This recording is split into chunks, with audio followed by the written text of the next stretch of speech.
नमस्कार विद्यार्थी मित्रांनो, तुमचं स्वागत आहे arthrology plus economy survey of India आणि इकॉनॉमी सर्वे ऑफ महाराष्ट्र या बॅच मध्ये.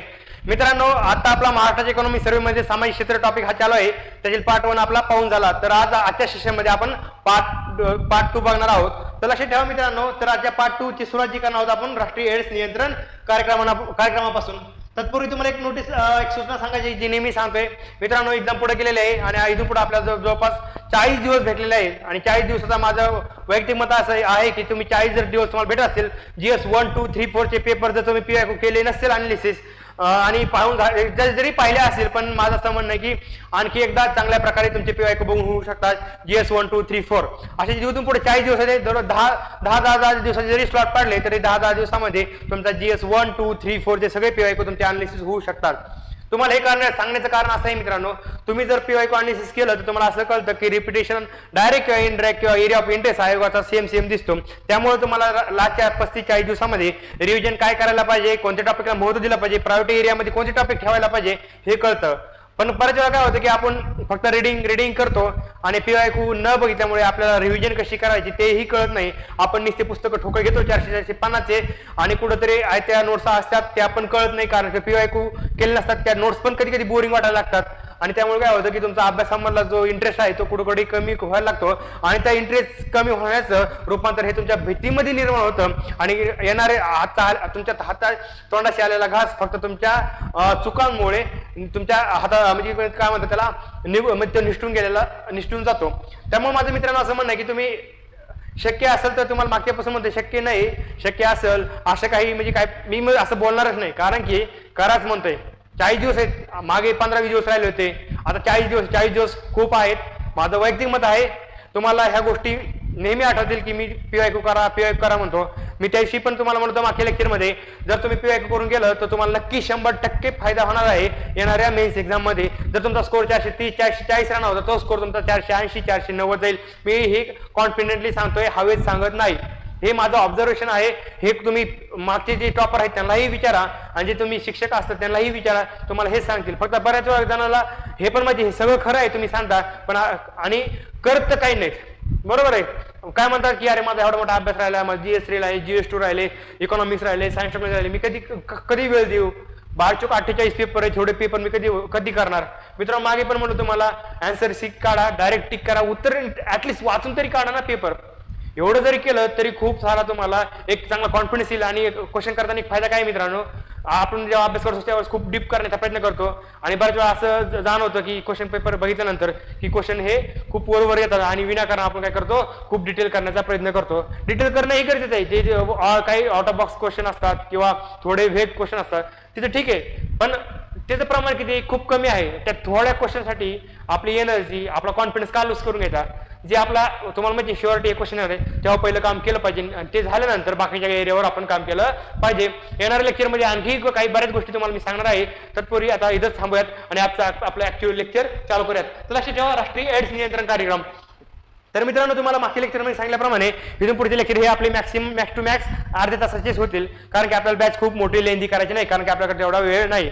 पण त्यातले त्यात असं नाही की वेळ नाही म्हणून आपण उगाच काहीतरी असं फरफटत ओरबडत करणार, असं काही करणार नाही की फरफटत ओरबडत आपण चाललो आहोत, असं काही नाही. तर बाकीचे तुम्हाला सांगतो मित्रांनो, आता हा राष्ट्रीय एड्स नियंत्रण कार्यक्रम आहे. त्याला तेव्हा मी ह्या संबंधात सांगितलं की इयर 1900 आता हे जर दिलं नव्हतं तर मी सर्च करून सांगतो की 1992चा होता हा कार्यक्रम. बरोबर आहे. मग त्या संदर्भातली आपल्या संस्था कोणती? नॅको.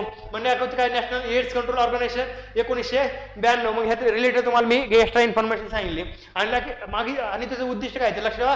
राष्ट्रीय एड्स नियंत्रण कार्यक्रम प्रभावी राबवण्यासाठी राज्यात महाराष्ट्र राज्य एड्स नियंत्रण सोसायटी स्थापना करण्यात आली आणि नंतर जनजागृती मोहीम राबवून मार्गदर्शन करणे आणि विशिष्ट गटातील लोकांचे प्रबोधन व देखरेख यावर या कार्यक्रमाचा भर आहे.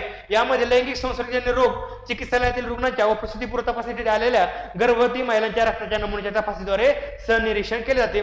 तर तुम्हाला सांगतो इथे पुढे मी काय करणार की राष्ट्रीय एड्स नियंत्रण कार्यक्रम त्या रिलेटेड एखादी इन्फॉर्मेशन असेल फॅक्च्युअल ती तुम्हाला ट्रिक्स, टेक्निक आणि ट्रेनच्या स्वरूपात एक्सप्लेन करणार आहे आणि एका वाक्यामध्ये समजा ही हायलाइट आहे ती फक्त तुम्हाला एका वाक्यामध्ये सांगणार. इथं समजा मी हायलाइट केलं होतं की राष्ट्रीय एड्स नियंत्रण कार्यक्रम प्रभावी राबवण्यासाठी राज्यात महाराष्ट्र राज्य एड्स नियंत्रण सोसायटीची स्थापना करण्यात आली. ही फॅक्च्युअल इन्फॉर्मेशन आहे, ही फॅक्च्युअल आहे. ही मी इथं का घेणार आहे ट्रिक्स टेक्निकच्या स्वरूपात, ही गोष्ट एकदा वाचून लक्षात राहत नाही, काहीतरी गोष्टी डिस्कस केल्या बोलल्या तर त्या लक्षात राहतात, आणि बाकीच्या गोष्टी आहेत मित्रांनो उद्दिष्ट काय ते जस्ट एकदा तरी डोळ्या खोलून गेलं तरी ते विसरणार नाही, लिंक लागते, आपल्याकडे तेवढा अभ्यास झालेला असतो. त्यामुळे इथून पुढे लेक्चर घेताना ह्या एरियावर मी जास्त वेळ घालवणार नाही. हे बाकीचा फॅक्च्युअल डाटा आहे, इन्फॉर्मेशन आहे, त्यावर माझं काय जास्तीत जास्त भराल, कारण की ते गोष्टी आपल्या विसरतात म्हणून. त्यामुळे बाकीच्या गोष्टी आहेत तुम्ही फक्त वाचून घ्यायच्या. बरेच जण म्हणले की तुम्ही बरेच ह्या पीडीएफ मध्ये खूप हायलाइट केलेलं आहे, कामाचं आहे म्हणून हायलाइट केलं आहे मित्रांनो, विनाकारण हायलाइट केलेलं नाही मित्रांनो. जर GS3 GS4 ला जर आपल्याला GS4 ला मी म्हणलो की पेअरची बॅच म्हणजे की मिनिमम 85+ आपला स्कोअर पाहिजे. मी तर म्हणतो जर पेअर अनालिसिस केलं, इकॉनॉमिक सर्वे केला, 100+ जाणं ही अवघड नाही, कारण की तुमचा जर अभ्यास तुमचा वैयक्तिक स्वतःचा नोट्स किंवा काही रेडी असेल किंवा एखादा क्लास केलेला असेल तर. आणि राहिले GS3 ला तर तुम्हाला 115 120 जाणं अवघड नाही. हे मागील कालावधीमध्ये तुम्ही रिझल्ट पाहिले तर तुम्हाला जाणवलं. म्हणजे तसं जर स्कोअर यायचं असेल तर मी काय म्हणतो की लिटरली हे जर करायचं आहे, हे बाकी थोडं फक्त वाचून घ्यायचंय ना.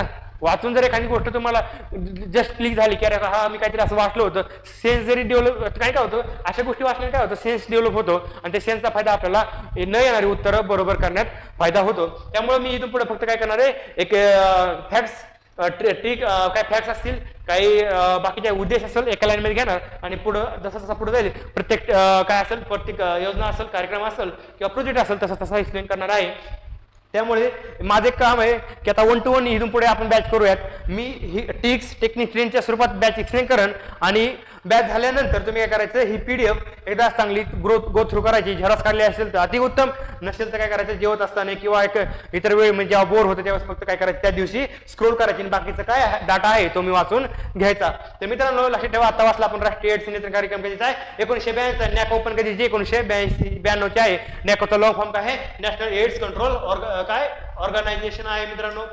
तर 1992 लक्षात ठेवा. 1991 ला काय आलं लक्षात ठेवा, LPG धोरण आलं. तर LPG धोरणानंतर आपल्याला हे राष्ट्रीय एड्स नियंत्रण कार्यक्रम आलेला दिसतो. असं लक्षात ठेवायचं की 91 ला धोरण आणलं, आम्ही इकॉनॉमिकली सजग झालो किंवा आमची इकॉनॉमी ओपन झाली, पण ह्यासोबत आमच्या आरोग्याकडे कुठेतरी दुर्लक्ष व्हायला लागलं होतं. म्हणून 92 ला आम्ही काय आणलं, राष्ट्रीय एड्स नियंत्रण कार्यक्रमाला. असं स्टोरी टाईप तुम्ही लक्षात ठेवू शकता, बरोबर आहे.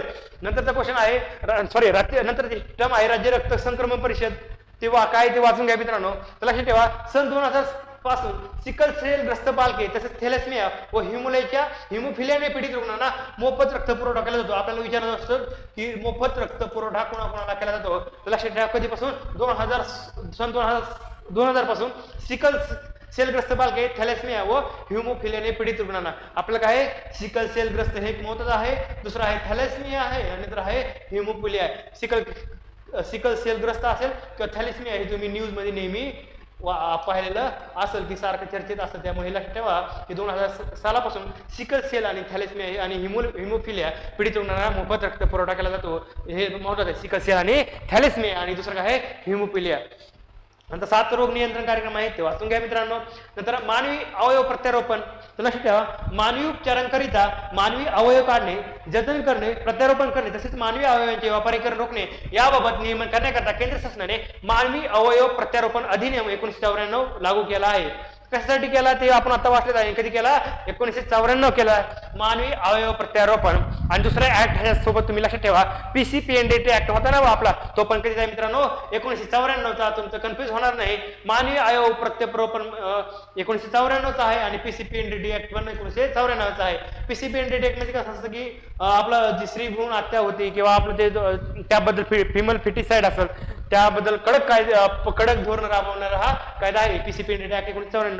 तर लक्षात ठेवा, जेव्हा मूल जन्माला येते तेव्हा काय असतं, असं लक्षात ठेवा की नवीन त्याकडे काय असतं, हात पाय सगळं असं नवीन असतं. पण जसं जसं समजा एखाद्यास काय होतं की काही कारणामुळे, काय आजारामुळे एखादा समजा त्या हाताचं काही डॅमेज झालं किंवा एखादा बॉडीचा पार्ट डॅमेज झाला, पण त्यानंतर तो काय करतो, आपण त्याला काय करतो, आपण दुसऱ्या बॉडीमधील म्हणजे ऑर्गन डोनर असतात त्यांच्याकडून घेऊन आपण काय करतो, तो पार्ट रिप्लेस करून तिचा पार्ट ठेवतो. मला लक्षात ठेवा, नवीन पार्ट आणि जुना पार्ट, हे PCPNDT नवीन पार्ट म्हणजे जन्म झाला तेव्हा, आणि मानवी अवयव प्रत्यारोपण म्हणजे दुसरा घेतला म्हणजे एखाद्याकडून घेतला, असं लक्षात ठेवा. म्हणजे लक्षात ठेवा, दोन्ही पण काय आहे, नवीन जुना असं काहीतरी स्टोरी टाईप. लक्षात ठेवा, PCPNDT ऍक्ट आणि मानवी अवयव प्रत्यारोपण तो अधिनियम कधीचा आहे मित्रांनो, 1994, असं लक्षात ठेवू शकता. नंतर बाकीचं काही तुम्ही वाचून घ्या. महिला व बालविकास. तर लक्षात महिला विकास 2024 मध्ये चौथी महिला धोरण घोषित केले. कधी 2024 ला. हे लक्षात ठेवा. पहिलं कधी केलं, दुसरं कधी केलं, तिसरं कधी केलं, चौथं कधी 2024. पहिलं कधी तर मित्रांनो 94 आहे, दुसरं 2001 आहे, तिसरं 14 आहे, नंतर 24. आता लक्षात ठेवा, तुम्ही जर पाहिलं 94 हे किती पाहिजे होतं, 2004 पाहिजे होतं, बरोबर आहे. 2004चं 14 आणि 14चं 24, बरोबर आहे. पण ऑड मॅन आउट असं काही लक्षात, ऑड मॅन आउट नाही, किती 2001 ऑड मॅन आउट आहे, बरोबर आहे. 1994 10च्या फरकाने 2004 पाहिजे होतं, 4च्या फरकाने 14 आहे, यस बरोबर आहे. 14 नंतर 10 वर्ष 24 आहे, म्हणजे 94 पासून आम्ही +10 करायला करत 2024 पर्यंत आलो आणि फक्त एक ऑड मॅन आउट आहे आम्हाला 2001, एवढं ऑड मॅन आउट ठेवलं. लक्षात ठेवा 1994 2001 बरोबर. नंतर 2014 आणि 24 अशा प्रकारे तुम्ही ही महिला विकास धोरणाचं इयर लक्षात ठेवू शकता. जोड्या लावामध्ये विचारलं जाऊ शकतं. नंतर लक्षात ठेवा लिंगभाव अर्थसंकल्प सन 2023-24 आणि सन 2024-25 अर्थसंकल्पीय अंदाजानुसार मध्ये एकूण राज्याच्या अर्थसंकल्पात लिंगभाव अर्थसंकल्पाचा हिस्सा किती 3.1% आणि 3.3% आहे. लक्षात ठेवा 3.1% 23-24 ला, नंतर किती आलाय मित्रांनो 24-25 ला 3.3% आलेला आहे. आता लक्षात ठेवा 3.1 फिमेल रिझर्वेशन 33%. बरोबर आहे, लक्षात ठेवता येईल ना. 3.3%. आता पहिलं जरी लक्षात नाही राहिलं तर आताच लक्षात राहील. पहिल्या आकडेवारी 23-24ची 3.1% होतं, नंतर 3.3% झालं आणि फिमेल रिझर्वेशन आमचं काय 33% म्हणजे आमचा डॉट टाकून द्यायचा. तर लक्षात राहील तुम्हाला 3.3% असं लक्षात ठेवा. अर्थसंकल्पात लिंगभाव अर्थसंकल्पाचा हिस्सा. मिशन शक्ती काय मित्रांनो, महिलांची सुरक्षा संरक्षण व सक्षमीकरण याकरिता काय महिलांची सुरक्षा संरक्षण व सक्षमीकरण याकरिता मिशन शक्ती हा केंद्र शासनाचा एकात्मिक महिला सक्षमीकरण कार्यक्रम सन 2022-23 पासून राज्यावर राबवण्यात येत आहे. लक्षात ठेवा मिशन शक्ती कार्यक्रम कधीचा आहे, सेंट्रल गव्हर्नमेंटचा, कधी 2022-23 पासून. तर लक्षात ठेवा मित्रांनो, आमचं शेतकऱ्याचं मला सांगा सगळ्यात जास्त देशामध्ये इलेक्शन जेव्हा असतात सगळ्यात जास्त महिलांना एक महत्व दिलं जातं आणि शेतकऱ्यांना महत्व दिलं जातं. म्हणजे इलेक्शन आलं की तुम्हाला कर्जमाफी करतो शेतकरी आला, बरोबर आहे. महिलांना गॅस फ्री देतो, बाकीचं काही फ्री देतो, लाडकी बहीण योजना असेल. मी म्हणजे आपण विशिष्ट कोणत्या गव्हर्नमेंटचं असं हे करणार नाही, पण प्रत्येक गव्हर्नमेंटचे एक स्कीम असतात आणि त्या स्कीम काय असतात का महिला आणि शेतकरी ओरिएंटेड असतात.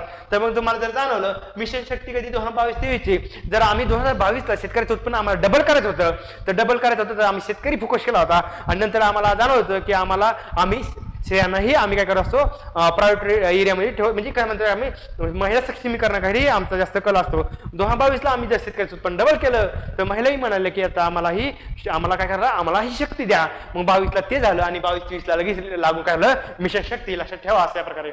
नंतर आहे संबल योजना आणि सामर्थ्य योजना VVIP हा चार्ट आहे, 1-2 वेळेस परत वाचून घ्या एक्झाम आपलं हे झाल्यानंतर काय लेक्चर झाल्यानंतर. संबल योजना अंतर्गत 2 आहेत, सखी वन स्टॉप सेंटर आणि महिला हेल्पलाईन, बरोबर आहे. आणि शक्ती सदन जे आहे सामर्थ्य योजनेअंतर्गत शक्ती सदन आणि सखी निवास आहे मित्रांनो. नंतर शक्ती सदनच्या नंतर काय आहे उज्ज्वला ग्रह आणि स्वदाग्रह असं तुम्हाला पाहता येईल. तर लक्षात ठेवा संबळ आणि सामर्थ्य 2 लक्षात ठेवा. संबळ आणि सामर्थ्य. आता पहिले संबळ पाहूयात.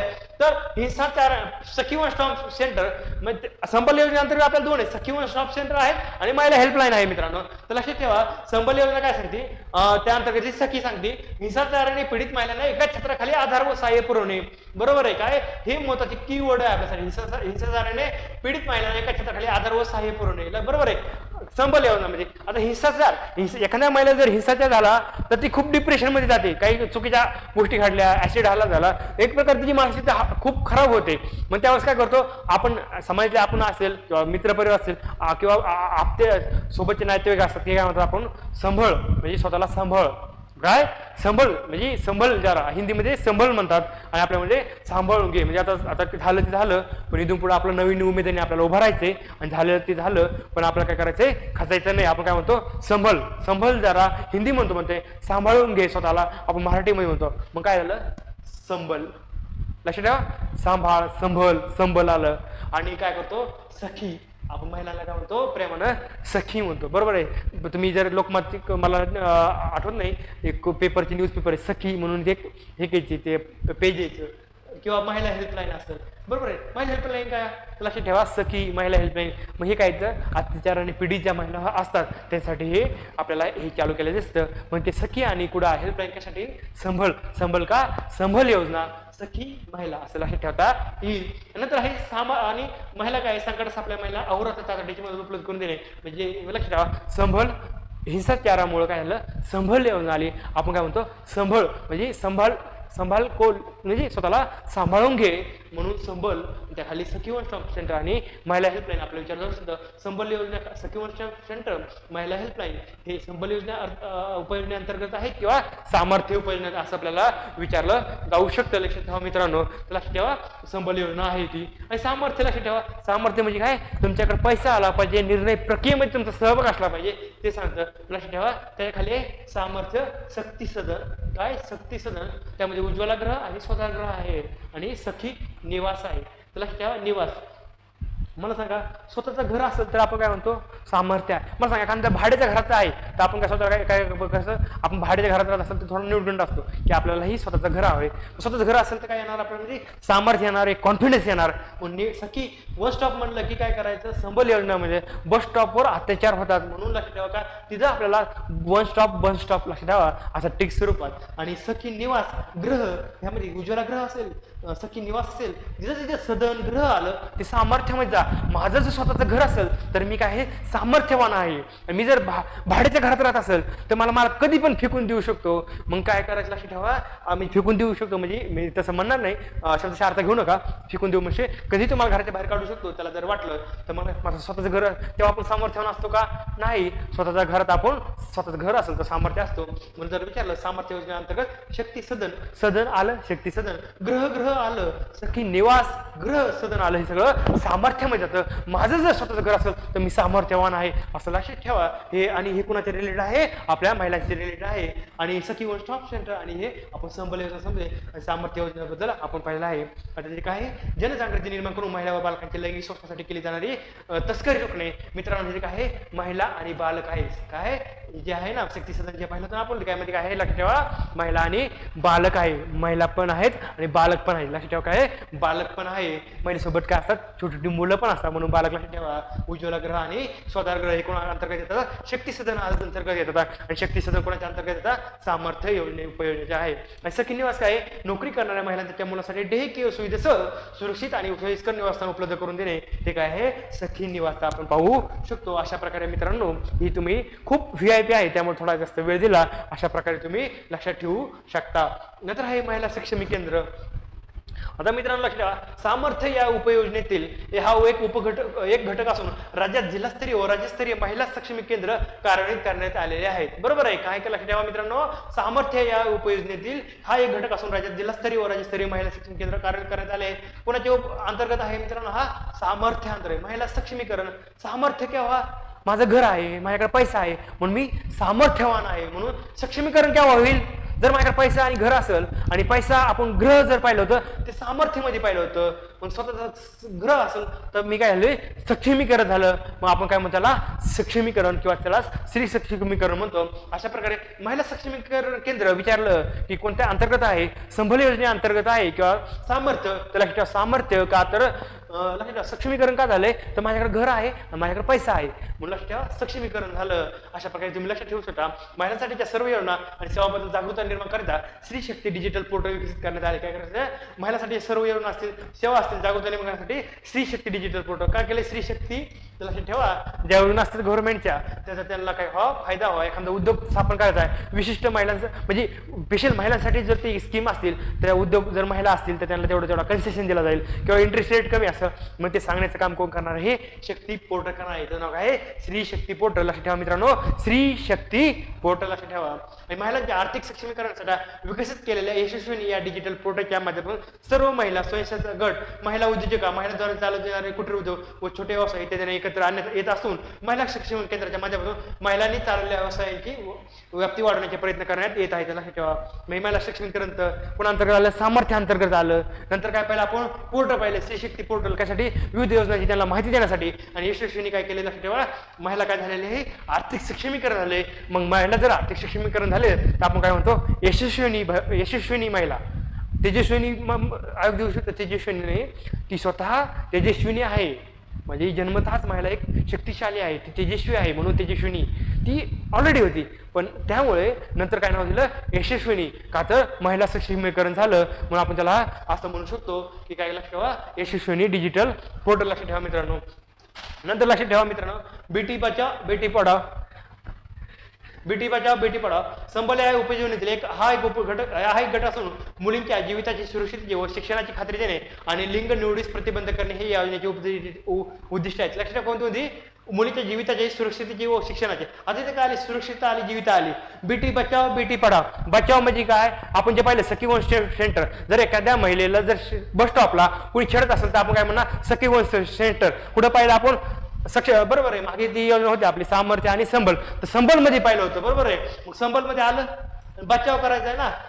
बरोबर आहे. म्हणजे ज्या परिस्थितीमध्ये ती जाणार आहे तिला काय करायचं आहे? आपल्याला सांभाळून घ्यायचं आहे. मग त्याच्या अगोदर म्हणजे अत्याचार व्हायच्या अगोदर आपण काय केलं पाहिजे? प्रिकॉशन घेतलं पाहिजे. म्हणून कोण आहे? बेटी बचाव बेटी पढाव. बचाव म्हणलं की संबल योजनेमध्ये आले. बचाव म्हणजे त्या अत्याचारापासून आपल्याला वाचवायचं आहे आणि सक्षमीकरण म्हणजे सामर्थ्य. तुम्ही असं रिलेट करू शकता. हे खूप व्हीआयपी होतं म्हणून तुम्हाला हे जास्त एक्सप्लेन केलं. सक्षमीकरण म्हणलं की सामर्थ्य, संबल म्हणलं की बचाव. का तर अत्याचार होणार आहे म्हणून त्याच्या अगोदर आपल्याला काय प्रिकॉशन घ्यायचं आहे, त्याला बचाव करायचा आहे असं लक्षात ठेवा.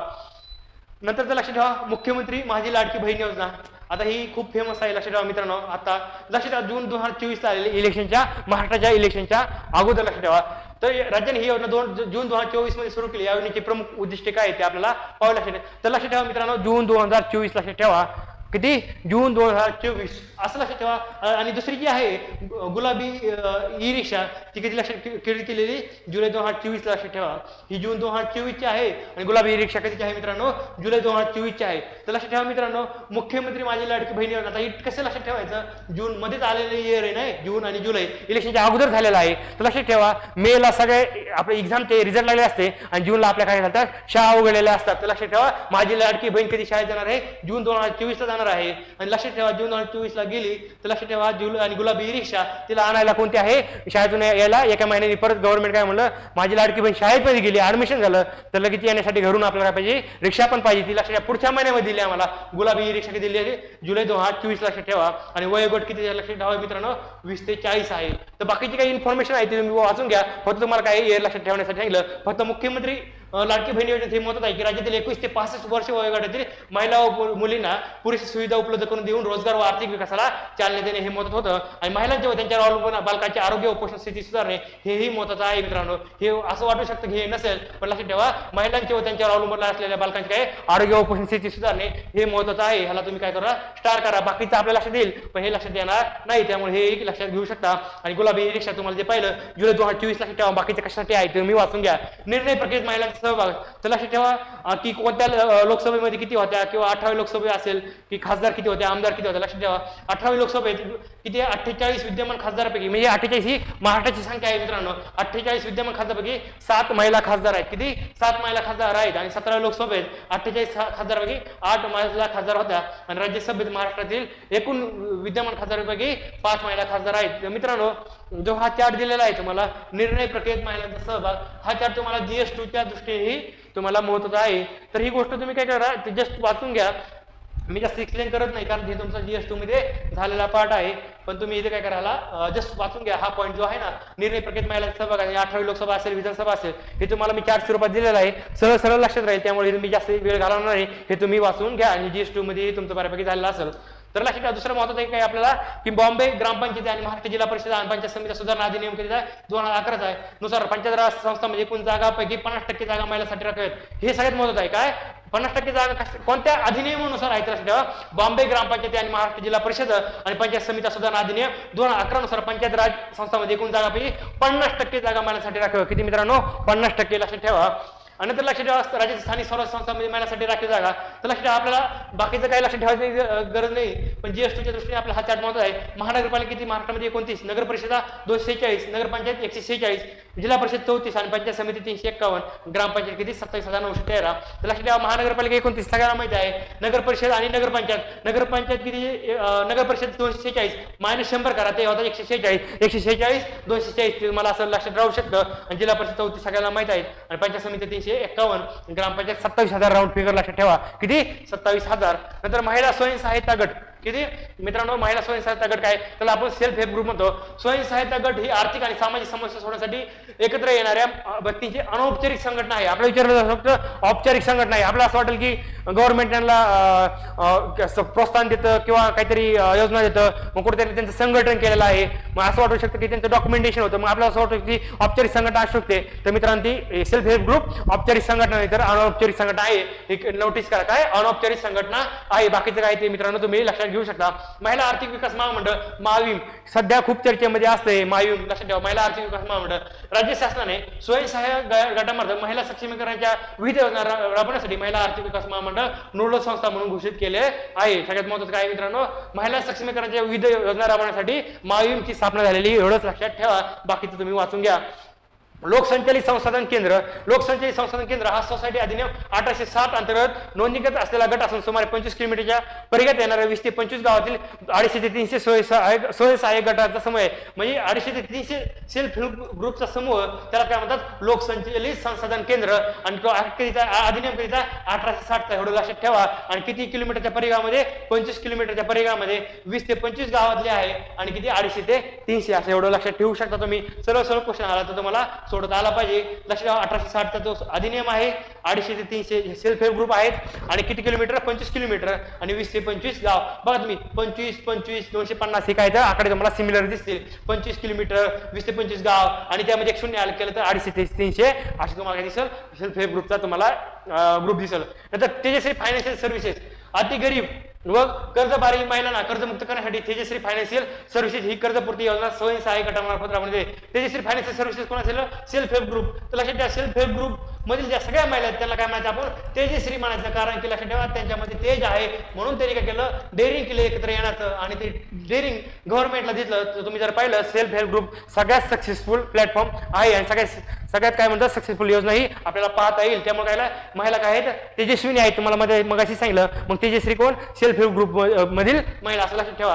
आणि ते काय करतात कर्जपूर्ती करतात. नव तेजस्विनी काय तर गरीब व गरजू महिलांना आर्थिकदृष्ट्या सक्षम करण्यासाठी इंटरनॅशनल फंड फॉर ऍग्रिकल्चर डेव्हलपमेंटच्या सहाय्याने नव तेजस्विनी ग्रामीण महिला विकास प्रकल्प राज्यात जानेवारी 2021 पासून राबवण्यात आलेला आहे. कधी 2021 पासून कोणाच्या ह्यानी international fund for agriculture development लक्षात ठेवा कोणाच्या इंटरनॅशनल फंड फॉर ऍग्रिकल्चर डेव्हलपमेंटच्या सहाय्याने नव तेजस्वी ग्रामीण महिला विकास प्रकल्प राज्यात जानेवारी 2021 पासून आलेला लक्षात ठेवा. कधी 2019 2022 ला आमचं शेतकऱ्याचं उत्पन्न आम्हाला डबल करायचं होतं आणि 15 मिनिटं अगोदर आमचं एकच मिनिट 21 पासून एकच मिनिट मित्रांनो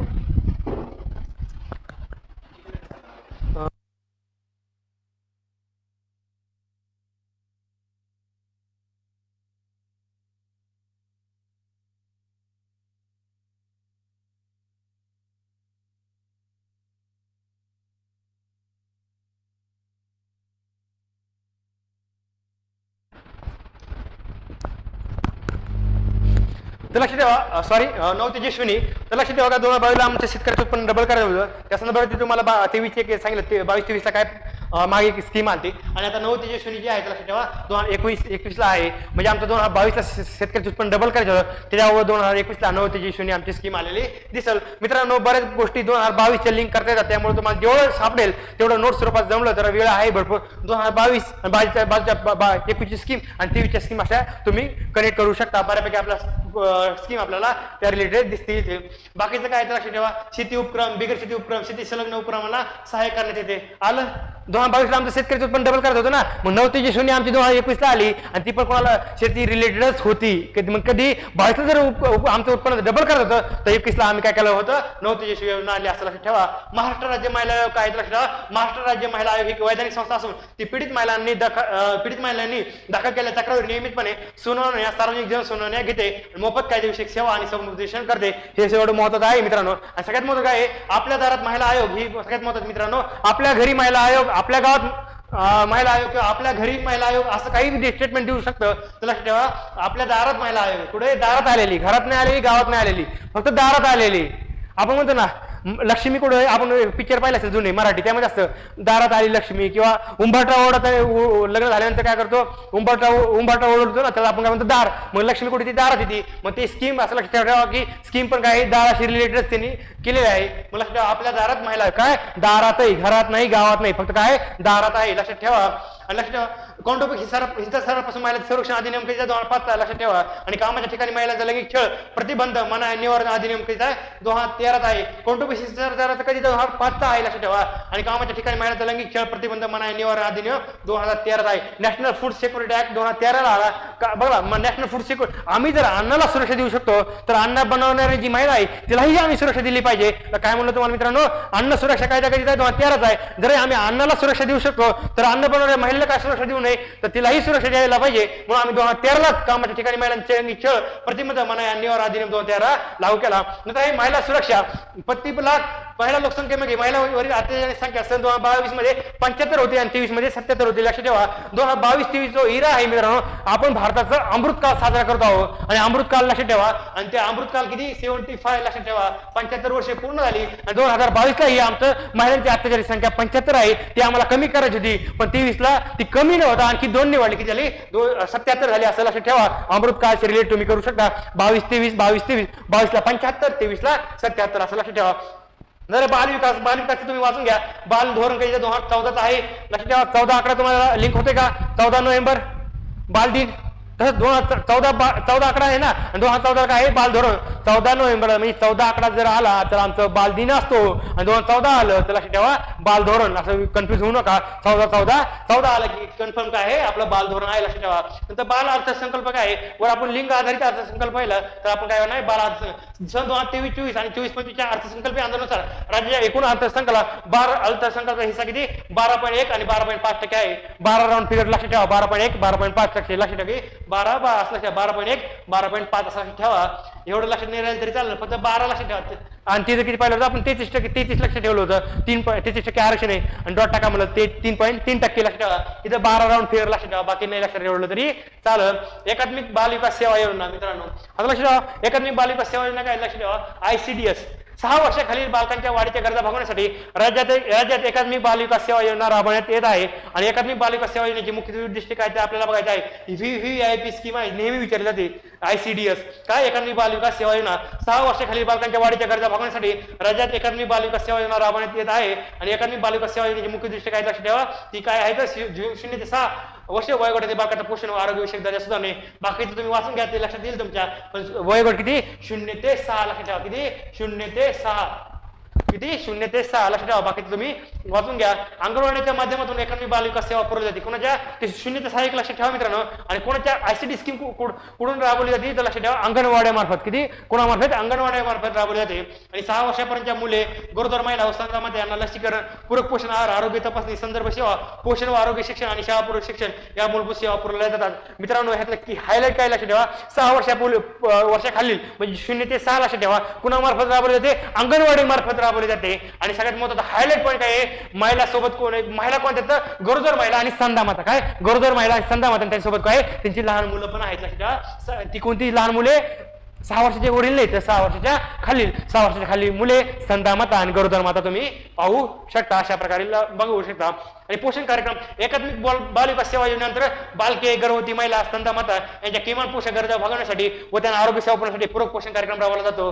कोणता पोषण कार्यक्रम कोणा अंतर्गत जातो ICDS अंगणवाडीमार्फत ICDS राबवलं जातं. आणि तुम्हाला जर जाणवं असेल तुम्ही लहानपणी खिचडी काय मटकी असेल किंवा वाटाणे असेल तुम्हाला कुठे दिले अंगणवाडीमध्ये आणि त्याच्यामुळे काय झालं तुमचं पोषण झालं. मग ICDS राबवलं जाते अंगणवाडी मार्फत. मग पोषण कार्यक्रम कोण राबवणार ICDS राबवणार असं तुम्ही लिंक करू शकता. आणि ते कोणासाठी जे आता पाहिलं की 6 वर्षाखालील मुले, स्तनदामाता आणि काय गरोदर महिला असं लक्षात ठेवा. आणि सगळ्यात महत्त्वाचं काय दुर्गम व संवेदनशील भागातील कुपोषण नियंत्रण करून अर्भक मृत्यू कमी करणे हे सुद्धा योजनेचे उद्दिष्ट आहे. काय अर्भक मृत्यू सगळ्यात हायलाइट करा. अर्भक मृत्यू लक्षात ठेवा. नंतर लक्षात ठेवा ग्राम बाल विकास केंद्र कुपोषणात आळा घालण्यासाठी एकात्मिक बाल विकास सेवा कार्यक्रमांतर्गत गाव व अंगणवाडी स्तरावर ग्राम बाल विकास केंद्र सुरू करण्यात आली. ग्राम बाल विकास केंद्र कोणा अंतर्गत राबवले जातात ICD अंतर्गत. आणि ICD कोणा अंतर्गत राबवले जाते अंगणवाडी मार्फत. आणि अंगणवाडीमध्ये काय केला जातो बालकांचा विकास केला जातो. मग लक्षात ठेवा ग्राम बाल विकास केंद्र कुठे यायला पाहिजे ICDS. आणि ICDS कोण अंगणवाडी असं लक्षात ठेवा. ग्राम बाल विकास कुठे होतो अंगणवाडीमध्ये होतो. आणि अंगणवाडी मध्ये ICDS कोणामार्फत राबवले जाते अंगणवाडी मार्फत. ह्या तिन्ही गोष्टी तुम्ही असा इंटरलिंक करू शकता. ग्राम बाल विकास केंद्र लक्षात ठेवा कुठं गाव स्तरावर अंगणवाडी स्तरावर आपण राबवली जातात लक्षात ठेवा. आणि कोणा अंतर्गत ICDS स्कीम अंतर्गत राबवली जातात लक्षात ठेवा. नंतर आहे पोषण अभियान. एकात्मिक बालविकास सेवा योजनेनंतर पोषण अभियानाची सर्व जिल्ह्यामध्ये अंमलबजावणी करण्यात येत आहे. तर आता पाहिलं पोषण अभियान असेल किंवा ग्राम बालविकास केंद्र असेल आणि आता जे पाहिलं पोषण कार्यक्रम, हे सगळे काय आहेत ICDSच्या सब स्कीम आपण म्हणू शकतो. नंतर बालविकासाच्या योजना काय आहेत, मुलींचा जन्मदर वाढवणे, अर्भक मृत्यूदर कमी करणे, मुलीच्या शिक्षणाला प्रोत्साहन देणे व त्यांच्या आरोग्य स्थिती सुधारणे यासाठी राज्यात विविध योजना राबवण्यात येत आहेत. मित्रांनो आजचं लेक्चर आपण इथे संपवत आहोत. तर कारण की आपल्याला हे टॉपिक मी थोडा थोरली घेणार आहे आणि व्यवस्थित घेणार आहे, कारण की कृषी व संलग्न क्षेत्र जेवढा इम्पॉर्टंट होता तर हा टॉपिक आपल्याला GS3 असेल GS4 साठी खूप इम्पॉर्टंट आहे. त्यामुळे हा टॉपिक मी काय करतो थोडा आणखी याच्यामध्ये जमलं तर आपण 4 भाग म्हणलो होतो, मे बी 5 भाग पण होतील, कारण की मला आज वाटलं होतं की ह्या लेक्चरमध्ये ह्या पार्ट 2 मध्ये हे सगळं 17 पेजेस कंप्लीट होतील, पण ते झाले नाही. पण ठीक आहे, गडबड करायचे कारण नाही, आपल्याकडे वेळ पण भरपूर आहे आणि तुम्ही टेन्शन घेऊ नका. वेळेमध्ये कमीत कमी वेळेमध्ये बॅच संपवण्याचा मी प्रयत्न करणार आहे. त्यामुळे अशी खूप लेंथी पण बॅच होणार नाही आपली. त्यामुळं फक्त एकच सांगतो मित्रांनो, इकॉनॉमिक सर्व्हे मधून जर तुम्हाला 40 क्वेश्चन येणार असेल तर विचार करा. तर मेरिट ही तुम्हाला माहिती 1 मार्कानं तुमची पोस्ट जाते, ड्रीम पोस्ट जाते. तर मग मला सांगा, तुम्हाला बऱ्याच जणांनी जाणवलं असेल की इकॉनॉमिक सर्व्हे मध्ये तुम्हाला सांगितलं, PIQ मध्ये पण सांगितलं होतं की इकॉनॉमिक सर्व्हे किती महत्त्वाचा आहे. आणि तुम्हाला एक जाणवलं असेल की बऱ्याच मुलांच्या ज्या पोस्ट गेल्यानंतर त्यांनी इकॉनॉमिक सर्व्हे केला, ती मुलं डायरेक्ट महाराष्ट्रामध्ये टॉप 20 होते. मी काही हवे सांगत नाही, तुम्ही PIQ अनालिसिस करा, इकॉनॉमिक सर्व्हे बघा, टीव्हीचा पेपर समोर ठेवा. तुम्हाला असं जाणवलं की PIQ अनालिसिस इकॉनॉमिक सर्व्हे जरी केला असतं तरी आपला स्कोर 85+ राहिला असता. ठीक आहे, आज इथे थांबूया. बाकीच्या योजना ज्या आहेत आपण उद्या घेणार आहोत. ठीक आहे. आणि सगळ्यात महत्त्वाची गोष्ट मित्रांनो, PIQ GS1 to 3 चे पेपर पाहिले असतील, कंपल्सरी पाहून घ्या. GS1 to 3 चे पेपर झरास काढा, 40 दिवस आहेत. जशी बॅच चालू झाली तुम्हाला जीव तोडून सांगतोय की करा करा करा. मित्रांनो, ज्या दिवशी एक्झाम होईल, ज्या मुलांनी PIQ केली असेल त्याला 100% फायदा होणार, आणि जे मुलं करणार नाही ते फक्त काय म्हणतील, PIQ जरी केले असते तरी आपल्याला म्हणजे आपल्याला जर क्लास 2 भेटणार असेल, क्लास 2 जरी भेटणार असेल तर आपण महाराष्ट्रामध्ये क्लास 1 घेऊन महाराष्ट्रामध्ये टॉप रँक काढली असती. फक्त आपण PIQ करायला पाहिजे होते. असं आपण नंतर गप्पा मारतो कधी एक्झाम झाल्यानंतर. तर मी तुम्हाला टॅगलाईन दिलेली PIQ अनालिसिसच्या संदर्भात की पश्चाताप करण्यापेक्षा PIQ करा. काय पश्चाताप करण्यापेक्षा PIQ करा. ठीक आहे, थँक्यू मित्रांनो.